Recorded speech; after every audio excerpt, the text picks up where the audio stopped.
Estás escuchando Armonía Emocional, donde la doctora Carmen Román te ayudará a entender tus emociones, ideas y tus relaciones, para que desarrolles una mejor versión de ti y así vivir una vida más plena y feliz. Exploraremos temas interesantes con entrevistas a expertos en el campo de la psicología. Prepárate para emprender un viaje de autodescubrimiento. Esto es Armonía Emocional con la doctora Carmen Román. Hola amigos, ¿cómo están? ¡Wow! Por fin los veo, o ustedes me ven a mí, que es lo mejor. No sé qué tanto pasó, que tuvimos problemas porque la computadora que tenemos está muy lenta o el internet está muy lento. Pero bueno, aquí vamos. Hoy vamos a hablar de un tema que, fíjense que tenía 5 meses grabado la entrevista en inglés. Está guardada en 5 meses por ahí en mi computadora. Porque por una razón u otra habíamos estado súper ocupadísimas, tanto la doctora Nazanin como yo, y queríamos coordinar nuestras agendas para que este mes de abril ustedes tengan este tema. Entonces ya lo logramos. Ustedes van a escuchar la semana que entra este mismo tema en inglés, una entrevista preciosísima entre la doctora Nazanin Moali y yo. No es como que una entrevista a la otra, sino que las dos solamente abrimos el micrófono y empezamos a hablar de lo que se nos ocurre como expertas en trabajo con trauma, en particular con trauma sexual. La doctora Nazanin tiene su podcast llamado Sexology. Si nunca lo has visitado, te lo recomiendo, te lo súper recomiendo. Sexology con la doctora Nazanin Moali, que está en Los Ángeles, California. Y tú aquí estás en el podcast de Emotions in Harmony. Y yo soy Carmen Román, soy psicóloga clínica en México y en California. Y estoy aquí para hablarte de un tema que me ocupa todos los días. Desafortunadamente ese es mi trabajo, ¿no? Entonces vamos a hablar de cómo es que, o cuáles son las razones, o cuáles son esas circunstancias que pasa porque las personas se quedan calladas tantos años. Si ustedes se acuerdan, hace unos meses acá en Estados Unidos, particularmente en el área de la Bahía, hubo un suceso donde una de las psicólogas destapó un caso de abuso sexual que había pasado por años. Y en México también tenemos la actriz Carla Sousa, por ejemplo, que hace un año más o menos destapó su situación de abuso sexual, de violación. Entonces, estamos hablando de personas que ya tienen un poco más de la vida de su parte porque ya tienen más credibilidad, porque ya pueden hacerlo, ¿sí? Y normalmente eso es lo que yo veo en terapia, que la persona necesita sentirse más segura y necesita tener más credibilidad para poder decirlo. Entonces, hoy vamos a hablar cuáles son esas razones por las que la gente se espera tantos años. Y si tú has pasado por un abuso sexual o una violación y no lo has dicho o no lo has dicho lo suficiente a las personas que tú quieres decirlo, este es un episodio para ti, porque te va a ayudar a tener autocompasión, te va a ayudar a tener ese cariñito por ti y saber que tienes que hacer lo que tienes que hacer, quedártelo callado o decirlo. No estamos aquí ni para convencerte de una cosa ni para convencerte de otra. Solo estamos para informarte lo que en mi humilde experiencia con mi trabajo con clientes he descubierto. Entonces, eso es el asunto. ¿Cuáles son las barreras emocionales que encontramos para reportar? Bueno, una de las más comunes es la vergüenza, porque a diferencia de otro crimen, cuando somos víctimas de un crimen que es de abuso sexual o de índole sexual, implica algo íntimo, implica explicación de un acto íntimo. Entonces es natural la vergüenza, es natural el temor, porque también hay mucho temor de si no me van a creer, si se van a reír de mí, si van a pensar que yo lo inicié o que yo estuve de acuerdo. Y desafortunadamente, de verdad, desafortunadamente no ayudamos con las bromas. Estuve más o menos revisando hace un par de días cuando Carla Sousa comenta su evento en Ventaneando. Hay más de 1,200 comentarios, muy poquitos son en apoyo y a favor. muy poquitos. Lo demás son bromas, burlas, etcétera. Yo les pido de la manera más atenta, les suplico por favor que cuando se trate de estos temas, si no tenemos nada que decir bonito, de apoyo, etcétera, de verdad nos abstengamos de decir algo, porque no sabemos en qué capacidad vamos a herir la persona y no sabemos si un comentario de nosotros de verdad lastima tanto a la persona que la persona tenga algo más desafiante después, como una ansiedad más grande, una depresión más grande o intentos de suicidio. Así es que nosotros no sabemos qué podemos lograr y evocar con nuestros comentarios. En esta comunidad, tanto aquí como en el YouTube, nosotros vamos a estar monitoreando los comentarios. Sí, tal vez no podemos ahorita estar en vivo en el YouTube para estarlos monitoreando, pero después vamos y eliminamos los comentarios inapropiados. Como dice Cristóbal Amo, me encanta. Si no tienes nada bueno que comentar, pues anda, ay, ucha. Dice Cristóbal, que te vaya bien. ¿Por qué? Porque tenemos que crear un espacio de amor y de respeto, de seguridad. Si tú no estás por la labor hoy de crear un espacio de amor y respeto y seguridad, anda, vete a pasear por otros canales y luego vienes de visita con nosotros y regresas a este tema porque es muy importante. Si tú no has sido nunca víctima de abuso, ni nunca has sido, afortunadamente, nunca has tenido que lidiar con eso, te voy a pedir que te quedes y escuches este programa y te voy a decir por qué. Porque es un porcentaje tan alto de seres humanos que sufren una violación o un abuso que hay mucha oportunidad de que tú te encuentres con alguien.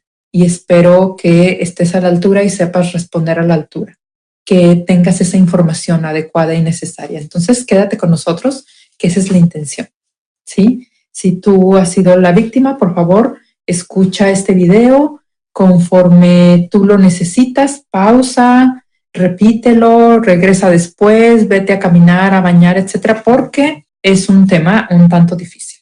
Entonces, hablamos de que las barreras emocionales son la vergüenza, el temor, que puede ser muy intimidante describir los eventos, por supuesto, ¿verdad? Sí, es doloroso, da mucha preocupación. Es más, cuando yo trabajo con alguien que ha sido víctima repetida de un crimen de este estilo, pueden pasar hasta 20, 30, 40 sesiones y apenas empiezan a describir detalles, ¿sí? Es más, me ha pasado con alguien que ya pasó 50 sesiones y apenas empieza a describir detalles de lo que pasó porque les da mucha pena. Y la mayoría de las veces yo pregunto, cuando pasó tu declaración con la policía, ¿dijiste todo eso? Y me dicen, ay, no, claro que no. Entonces, ¿por qué? Porque les da mucha pena. Y si la persona que los entrevista es hombre o el del sexo de la persona que los lastimó, bueno, pues todavía más difícil. Porque en esto del abuso sexual y las violaciones, hombres y mujeres, niños, niñas, no hay diferencia. Todos podemos ser víctima en algún momento de nuestras vidas. Otra de las barreras es que les cuesta trabajo o hay esa percepción de que están quebrantando su dignidad, de que es posible que al decirlo, al comentarlo, etcétera, se sientan literalmente como que están muy vulnerables, están abriendo algo tan personal que están yendo contra su dignidad. Y esto es muy real, ¿sí? Es bastante real. Tenemos una listita, la doctora Nazanin y yo, y les digo, esto va a estar en inglés en la semana que entra y van a poder escuchar la preciosa voz de la doctora Nazanin. Por lo pronto, ella no habla español, ella habla farsi. Farsi habla ella. Y entonces hicimos una pequeña listita de lo que creemos que es verdadero y lo que es falso en esto de las denuncias. Lo verdadero es, desafortunadamente, que la policía y las unidades de investigación a veces no tienen la educación y el tacto para hablarlo de una manera sensible. La mayoría de las veces sí, porque es su trabajo y porque han sido entrenados por años, pero de verdad a veces no. Y me tocaba al principio de mi carrera, hace unos 25 años más o menos, mi trabajo era acompañar a adolescentes. Cuando había adolescentes que hacían una denuncia de abuso sexual y venían sin sus padres, a mí me tocaba dos cosas. Me tocaba una, hablarle a los padres y decirle, esto está pasando con tu hija o con tu hijo. Y la otra, acompañarles a la declaración de la policía o acompañarles a los exámenes médicos del hospital. Y uno de los casos que me recuerdo que más dolor me dio fue en uno de los seguros del IMSS. Estábamos en una ventanilla, yo estaba acompañando a la muchacha adolescente y entonces ya describimos ahí que era un caso de violación, que le iban a hacer los exámenes médicos y no sé qué. Y la de la ventanilla dice, vayan a la otra ventanilla de allá lejos, ¿no? Y entonces vayan por allá que aquí no es. Bueno, ahí vamos, ¿no? Vamos caminando, atravesando el pasillo hacia la otra ventanilla y la persona grita, ahí te va fulanita, es un caso de violación. Ese en sí es otra violación a la intimidad. Y de esas historias te puedo contar una y otra, desafortunadamente.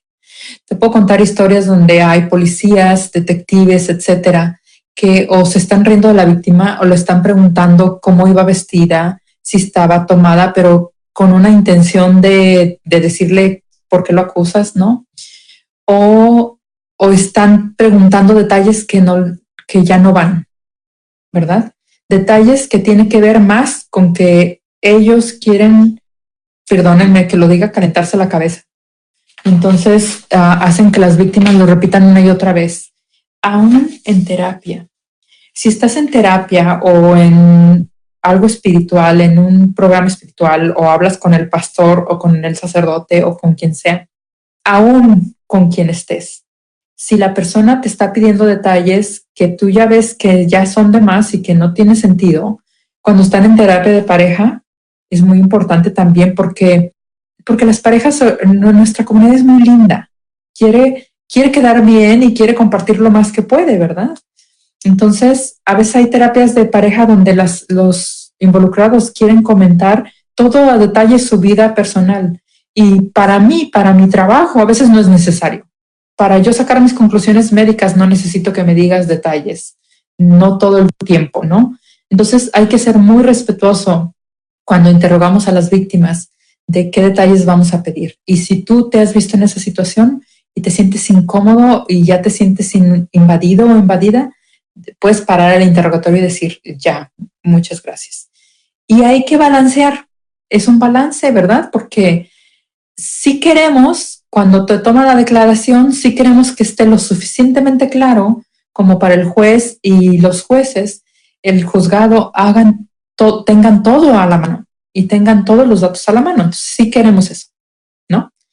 Pero nuevamente tendrás que cuidar tu bienestar emocional, desafortunadamente, aún dentro de este proceso. Eso es lo verdadero, que la policía y las unidades de investigación a veces no están preparadas, como lo puede ser también, podemos decirlo, de un psicólogo o de una psicóloga.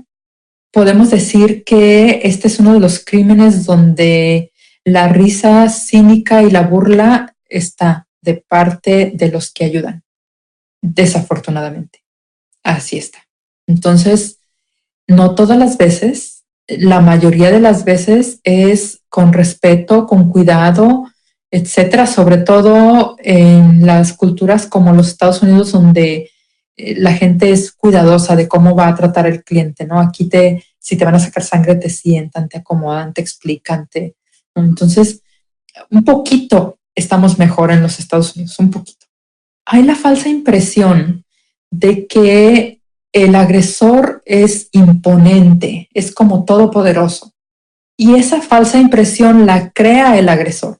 Si es un agresor adulto con una niña de 5 años, obviamente le va a decir, nadie te va a creer, ni siquiera tu mami, ¿no? Y entonces si le dices, todo va a estar mal, nadie te va a creer, etcétera. O hacen todo desde antes para sembrar incredulidad a la víctima. Que esa es una de las formas en que te puedes enterar si algo no está bien. Si hay una persona que a fuerzas quiere que nadie le crean, que se vea mal esa persona, es porque le conviene que no tenga credibilidad. Todo agresor en algún momento puede descuidarse y entonces podemos ganarle, ¿verdad? Todo agresor. En las historias que yo he visto, en los 25 años que he trabajado, de alguna manera, aunque Sí te creo, a veces suena muy difícil. Imagínate que vas a acusar al presidente o el sacerdote o la persona líder de la organización o uno de los maestros que tiene más credibilidad o alguien que tiene mucho dinero o mucha fama, a un futbolista, algo. Entonces, imagínate que vas a acusar eso y dices, no, sí me va a ir mal. Eso fue lo que pasó hace 5 meses con el caso que te decimos acá en el área de la Bahía, donde esta psicóloga famosa dijo, bueno, yo mejor me retiro, me protejo y luego sigo todo el caso de la denuncia. Entonces te tienes que poner a salvo si es así, pero no significa que no lo puedas hacer. Y no estamos por la labor de convencerte que lo hagas o no lo hagas. Es un asunto tan personal que nadie puede decirte si lo haces, si lo denuncias o no lo denuncias. La creencia de que nadie creería su historia es una de las barreras de por qué las víctimas tardan años en denunciar. La creencia de que nadie me creería. Y el secreto para esto es que no te confíes en decírselo a una sola persona, que díselo a cuantas personas tengas que decírselo hasta que te crean. En mi experiencia en el trabajo terapéutico siempre ha habido una persona que le crea a la víctima. Así sea la vecina, así sea el que va a dejar el correo, así sea quien va pasando. Entonces, siempre hay alguien que te va a creer y eso te da una luz de esperanza. Y a veces no es que necesites hacer una denuncia o hacer algo tan grande. A lo mejor a veces solo necesitas ir a contárselo a una de tus amigas o ir a contárselo a tu guía espiritual, a tu terapeuta, etcétera, para que a ti te haga sentir mejor.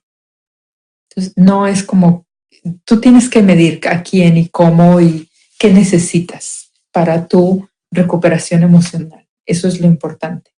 ¿Cuáles son las maneras en que una víctima puede protegerse a sí misma o a sí mismo cuando es estas situaciones? Primero, habrá que encontrar refugio emocional. Y cuidado porque ese refugio emocional no siempre es la madre o el padre. De hecho, muchas veces no es ni la madre ni el padre. Y vuelvo a los ejemplos de hace 25 años, cuando empezaba a trabajar yo en esto, y es porque los ejemplos que más me impactaron, porque seguramente eran mis primeros años en este mundo, ¿no? Del abuso sexual. Alguna vez yo levanté el teléfono porque mi trabajo era informarle a los padres para decirle a la madre de familia, por favor, quiero que venga y que hable con nosotros. Tenemos a su hija aquí con nosotros en un estado de crisis emocional fuerte. Entonces viene la madre. Aprendí después a sacar a las víctimas antes de hablar con los padres, que no estén presentes, porque puedo medir la reacción, ¿no? Puedo controlar, modificar la reacción si es necesario. Les doy ese espacio para que tengan su reacción y luego se tranquilicen, lo piensen y luego hablen con la víctima, ¿verdad? Entonces era como un tipo mediador. Esta persona en particular le hablo porque su hija estaba con nosotros, estaba en una forma deshecha física y emocionalmente, había sido muy lastimada. Y esto fue, la niña salió, es una adolescente que salió en el día a la secundaria y ya no volvió saludable, ¿no?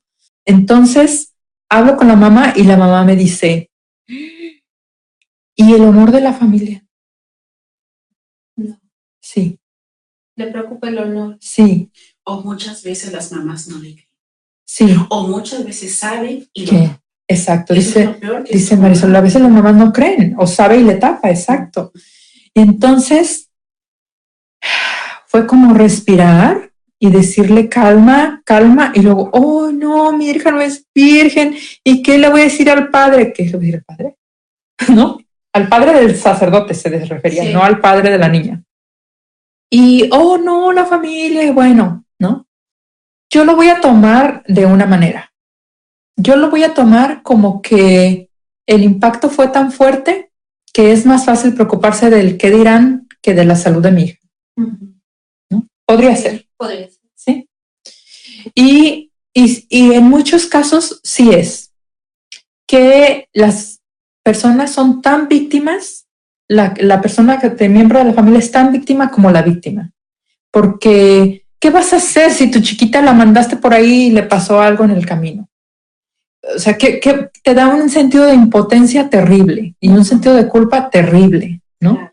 Entonces, de hecho, hace un par de años, creo que 2 o 3 años, han inventado ahora o han aceptado, porque ya lo estábamos peleando desde hace mucho, han aceptado que si la víctima tiene estrés postraumático después de un evento de estos, los familiares tienen estrés postraumático. Es literalmente el diagnóstico ahora también es estrés postraumático y está descrito en nuestro manual de diagnóstico.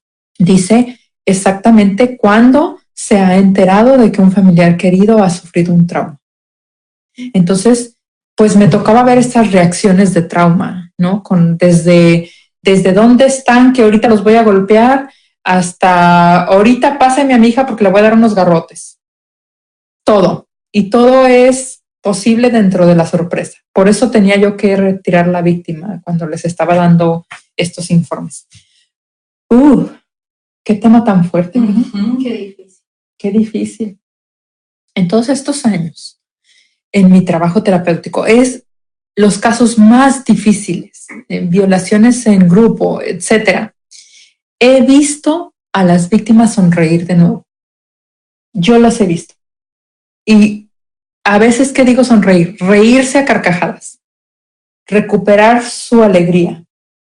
Y así es como yo lo defino. Yo lo defino de que hay una alma, que nuestro cuerpo puede ser muy lastimado y nuestras emociones también, y podemos ser víctimas de lo que se puede, lo que hay, etcétera, pero nuestra alma siempre sale intacta.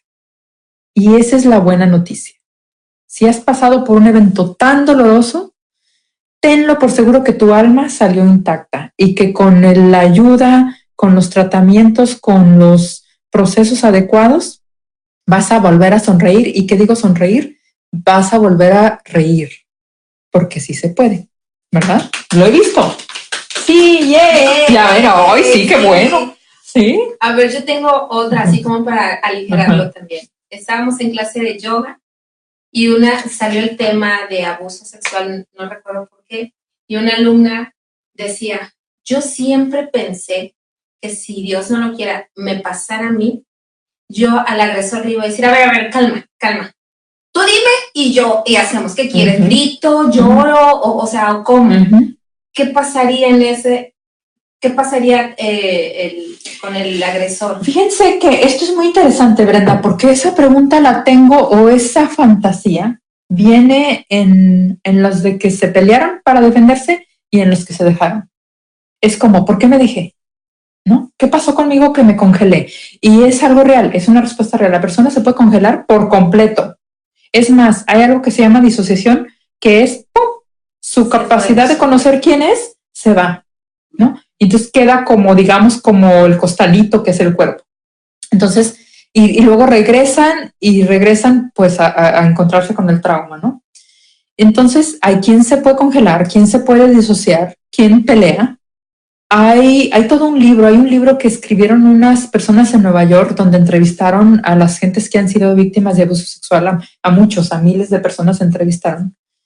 Y hay personas que tuvieron esa capacidad, como tú sabes cuando te regaña mamá o la abuela, de que ponen esa mirada de ni te atrevas, ¿no? Así que pone, ¿no? Sí. Pórtese bien. Hay personas que han podido evitar una violación que ya está a punto de ocurrir por esa mirada así exacto, esa de no te atrevas. Hay una que describe en uno de esos libros de que entró alguien a la casa y ya estaba a punto de violarla y ella lo regañó. Muchacho de porra, no sé qué. Y el muchacho no sé qué hizo y se salió.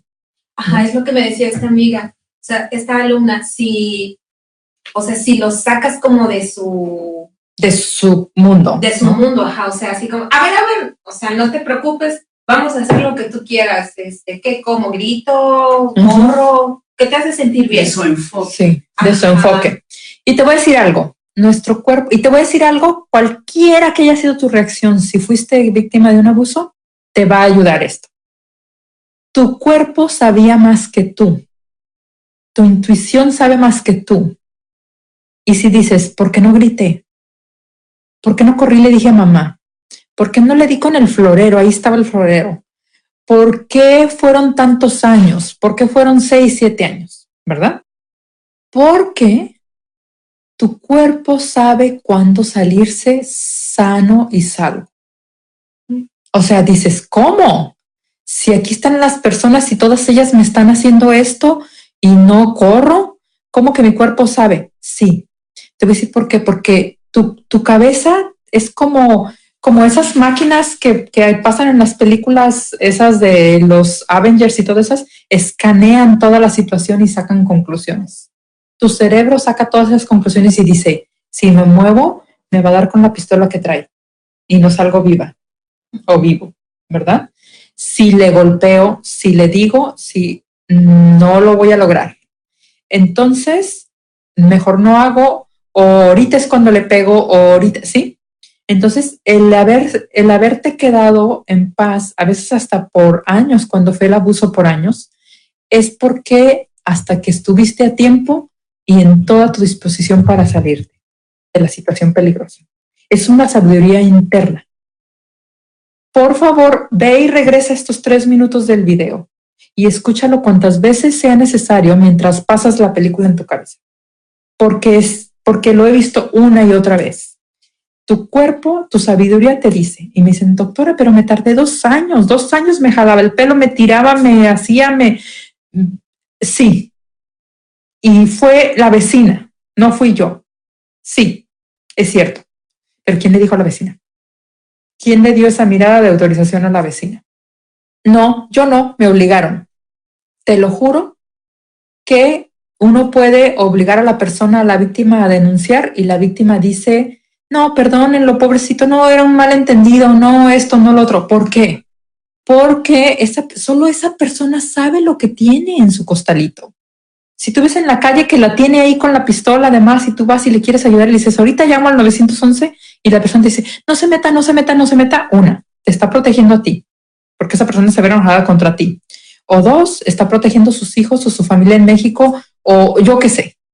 Tenemos que confiar en que la víctima tiene esa sabiduría interna. Y que cada quien confíe en que tiene esa sabiduría. Sí.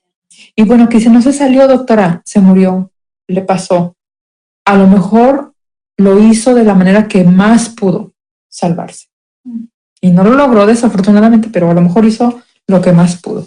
Estoy viendo ahí una serie de comentarios, preguntas, etcétera. Tenemos de dice, claro que sí, doctora, un abrazo, gracias por compartir. ¿Sabes qué estoy pensando? Sí. Que no digas el nombre.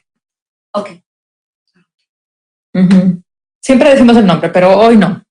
Bueno, hola, ¿cómo está, doctora Carmen? Ok, hola.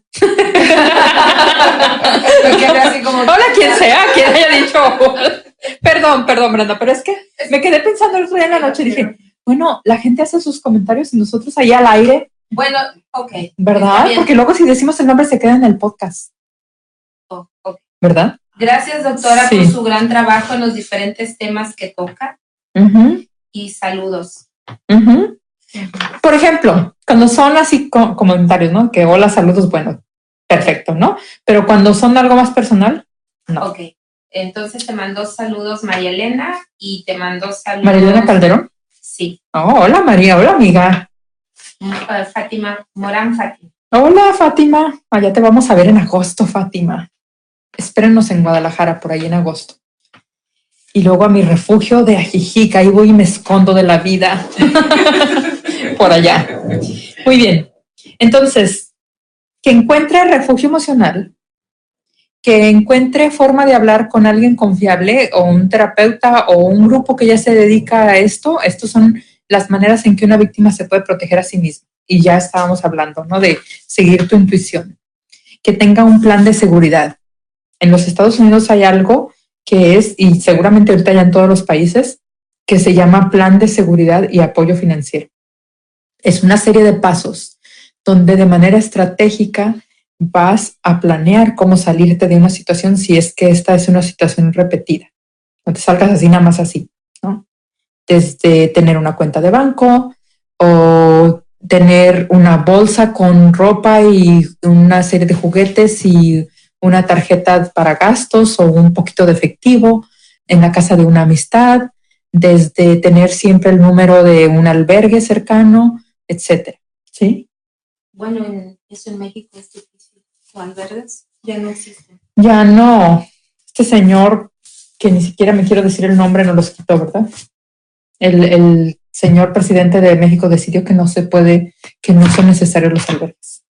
Bueno, decía algo que por problemas de corrupción y cosas así. Será un sereno, pero ayudó a tantas gentes.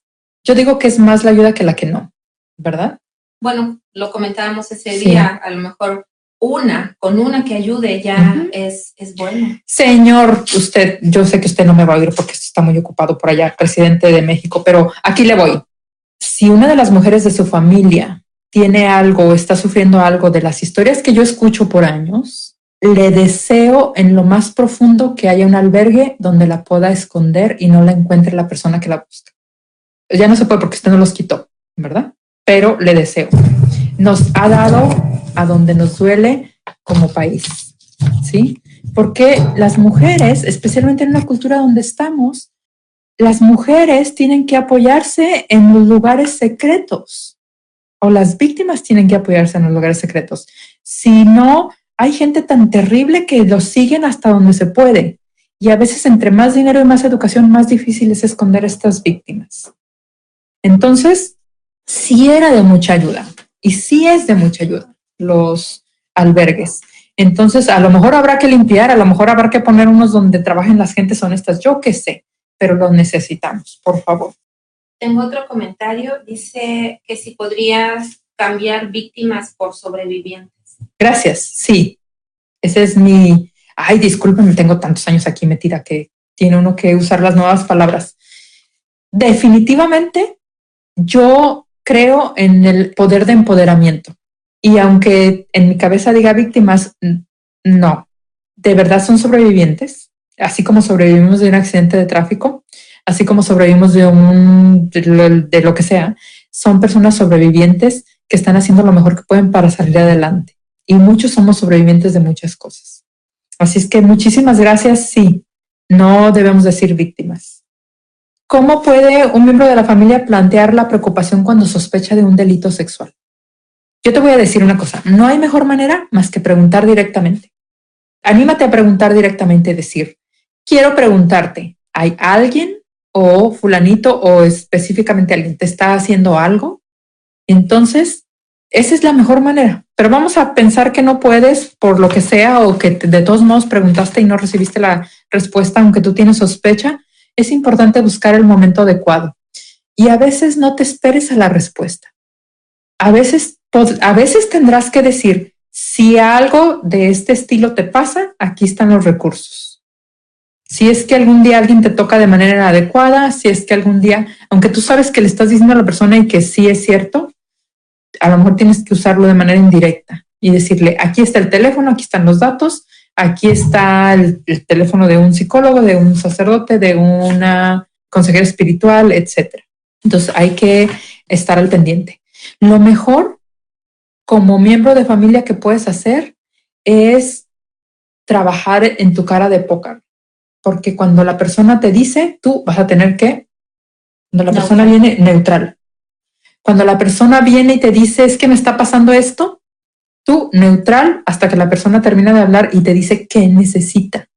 Porque nosotros nos agarramos banderas y te lo digo por experiencia, de pobres de las familias y personas que me han dicho cuando todavía no entendía yo todas estas cosas, ¿no? ¿Qué me está haciendo? Ahorita le vamos a ir a decir al fulano, ¿verdad? Ahorita vente, yo de la mano, tú y yo vamos, ¿no? Porque yo era justiciera, yo andaba, ¿no? Haciendo justicia, entonces, pobres víctimas que me decían. Y luego me seguían diciendo de todos modos, ¿no? Entonces, no es tu decisión, no, por más que quieras, la mejor forma de ayudar es decirle qué puedo hacer por ti. Y a veces las personas te van a decir que me escuches, ¿ok? ¿Verdad? O que me ayudes a salirme de aquí, de este pueblo. Ok, ¿verdad? Entonces, vamos y le partimos su queso. No, señora, no. Porque a lo mejor no, a veces no quieren eso. A veces les asusta eso y esa es la razón por la que no te dicen. Es más, hay familias, cuando yo trabajo, pido que esté toda la familia, ¿no? Que venga toda la familia a terapia y que, no, la niña chiquita no, porque no se entera. Créeme que se enteró. A su manera y hasta torcido se enteró, ¿no? Y entonces, no, que mi esposo no, porque le va a ir a golpear. Permíteme, vamos poco a poquito, no lo voy a hacer yo, las personas tienen que estar listas, no soy yo la que voy y digo, pero sí hay un momento en que estarán listos o listas para decirle y sorprendentemente la persona lo toma de lo mejor que puede porque además ya sospechaba, ¿sí? Ahora que hay gente que sí se va a tomar la pistola y va a ir a hacer algo, ¿verdad? Pues no, esos no se merecen saber. Por favor, no sea usted uno de esos que no se merecen saber. Sea usted alguien que es apoyador o apoyadora y que si su hija o su hijo está pasando por algo, que usted sepa, que sepan que usted va a tener la medida, el temperamento adecuado para responder, que no va a salir disparada ya, ¿verdad? Entonces, por favor. Sí que es un tema intenso, ¿eh? Nunca me había visto yo en la cámara ahí manoteando tanto, ¿verdad? Sobre la comunidad. ¿Qué puede hacer la comunidad? Obviamente existen culturas que favorecen este tipo de crímenes. Y la forma de favorecerlo como comunidad, como cultura, es haciendo como que no existe, ignorándole, dejándolo pasar, no tomándolo en los foros apropiados y adecuados. El no hablarlo no lo va a eliminar. Desafortunadamente no es así, si no ya lo hubiéramos eliminado con tanto dejando de hablar, ¿no? No lo va a eliminar. Entonces, el secreto, la vergüenza, todo eso, esa cosa secreta que existe, es lo que fomenta que se siga el abuso, ¿sí? Y que se pueda seguir por años en tu propio techo, en tu propia casa. Entonces, el secreto es algo que debemos trabajar como familia, si nos importan nuestros seres queridos. Hay culturas donde se tiene más credibilidad, donde la víctima cuando habla se le escucha y luego vamos a ver qué tanto de lo que dice, ¿sí? No, cuando queremos saber si lo que dice es cierto, no es porque estamos acusando al sobreviviente, perdón, ya voy aprendiendo.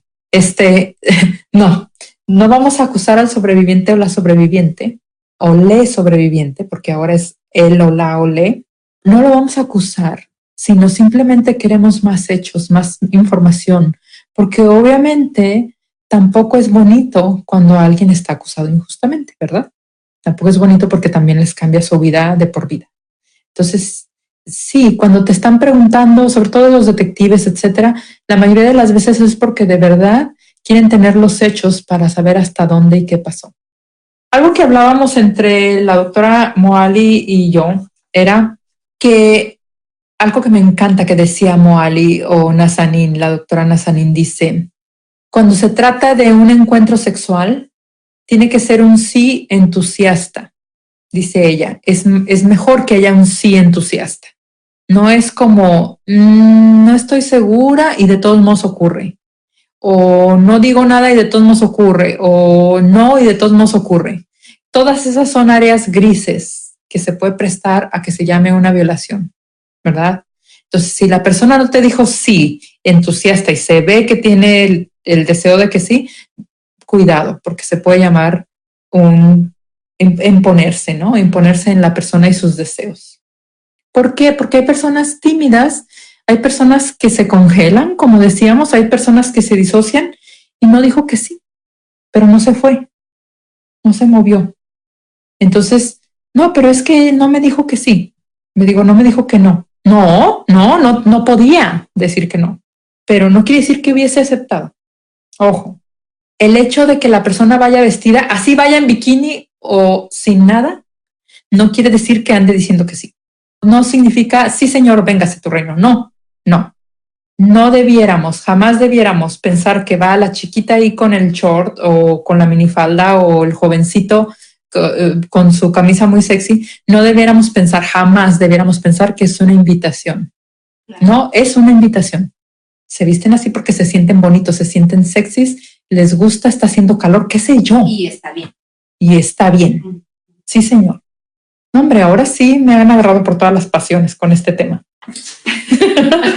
Sí, porque es como, no, doctora, es que ella, mire, pues traía su chorcito. Como a veces me toca trabajar con los agresores y con los sobrevivientes, a veces con las dos formas, ¿no? Traía su chorcito. Sí. ¿Y? ¿Verdad? Ay, pues es que estaba muy a la vista. ¿Y? O las víctimas o las sobrevivientes me dicen, es que yo estaba tomada. Sí, señor. ¿Y qué pasó? No, el que esté tomada o tomado no significa que dijo que sí. Recuerdo cuando en México la sobrina de un querido amigo la mataron en Puebla y mucha gente decía, bueno, pues es que ¿qué hacía una jovencita en la madrugada en un bar? O sea, la culpa la tenía la niña o la muchacha. Sí. Ya se está cortando aquí, está arrancando el cabello mi amiga Brenda. Sí, es cierto. Que sí, que estaba ahí en el bar, que estaba bailando el striptease, que le rentaron para ir al striptease, que no sé qué, jamás te va a garantizar que te quedas libre de culpa. No, así no va la cosa. Que queramos darle la vuelta y que no sé qué, en terapia no se puede porque en terapia todo es responsabilidad, ¿verdad? ¿Cuál es tu responsabilidad? Entonces no se puede como dar la vuelta tan fácil. En la vida debería de ser. En la vida debería de ser así también. Es más, tendríamos más, en inglés es accountability, como más capacidad de respuesta si nosotros hiciéramos responsables a los que son responsables. ¿Por qué? Porque luego la víctima le llama a la suegra y dice, señora, su hijo me ha estado golpeando todos estos años. Ay, mi vida, pero es que tú también no lavas los trastes. Sí, esas respuestas yo escucho. Sí, claro. Sí. No, mi vida, es que no te levantas a tiempo o no le haces de comer o no lavas los trastes o... Es que no debes de, como dicen, no debes de hacerlo enojar. Sí, no lo hagas enojada. No, ya sabes qué carácter tiene. Ahí nos estamos aliando con el agresor y somos tan culpables como el agresor mismo. Es lo mismo. Nada más que tú no estabas ahí poniendo las manos, pero le estabas dando el permiso a la persona para que lo siga haciendo. Otra de las cosas es, ahorita que estamos hablando me venía otro ejemplo también. Si es porque es el novio o es la novia. Es que es tu novio, tú te lo hiciste novio. La violación pasó cuando eran novios. No tiene nada que ver. El hecho de que sea el novio o la novia no le da permiso de imponer su persona sobre el sobreviviente o la sobreviviente. Bueno, es que era el esposo. No se metan. Cuando yo tenía yo que entrenar a los policías en ese tiempo era el 066 en Morelia, Michoacán, en esos años, tenía que entrevistarlos. No podíamos hacerles entender que tenían que ir a las llamadas cuando la mujer hablaba porque el esposo la estaba golpeando. No podíamos hacerles entender. ¿Y por qué no? Nosotros no nos metemos en eso, Carmen, decía un policía. Carmen, nosotros no nos metemos en eso. ¿Por qué? ¿Por qué, señor? ¿Por qué? Porque esos son asuntos domésticos. Sí, ok, entonces son asuntos domésticos, pero alguien está abusando de su poder con alguien más. No, pero ahí no. Y tenían la orden de intervenir y no lo hacían, ¿no? Porque no podíamos convencerlos de lo contrario. Entonces se fijan cómo como cultura sí podemos cooperar con bromas, con este tipo de comentarios. Sí podemos cooperar a que exista una cultura de violencia sexual. Por supuesto que podemos cooperar. Sugerencias si la persona ya ha estado en silencio por mucho tiempo. Hay que saber que es tu derecho permanecer en silencio. Es tu experiencia. Tú sabrás cuándo, cómo y a quién lo compartes. Aquí te damos el permiso de que lo compartas cuando tú quieras, en el momento que tú quieras, con quien tú quieras. Es tu experiencia. Eso que no te quite de seguir tu viaje de curación. El silencio no significa que hagas tu proceso de curación emocional con los profesionales adecuados y que te documentes sobre el tema para que sepas más. No es como que lo agarras y lo metes debajo del tapete, no, sino que te documentas y entonces tomas una decisión más informada. Eso es todo lo que tengo y de verdad tengo más todavía, pero ya les hemos pasado. Nos vamos porque aquí todo el mundo sigue con su trabajo. La maestra Brenda se va a recoger a sus niños a la escuela. Tenemos otro par de mensajes. Dice, gracias para mí como consejera de asaltos sexuales. Son heroínas. Dice.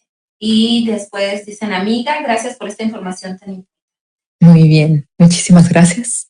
Gracias por la paciencia que nos tuvieron. Y la siguiente semana en inglés pregrabado porque está grabado hace 5 meses. Que estén bien, hasta pronto. Hemos llegado al final de un episodio más de Armonía Emocional. Nos escuchamos en la próxima entrega. No olvides visitar carmenroman.net, donde encontrarás información muy interesante y estarás en contacto directo con la doctora Carmen Román. Gracias por escucharnos.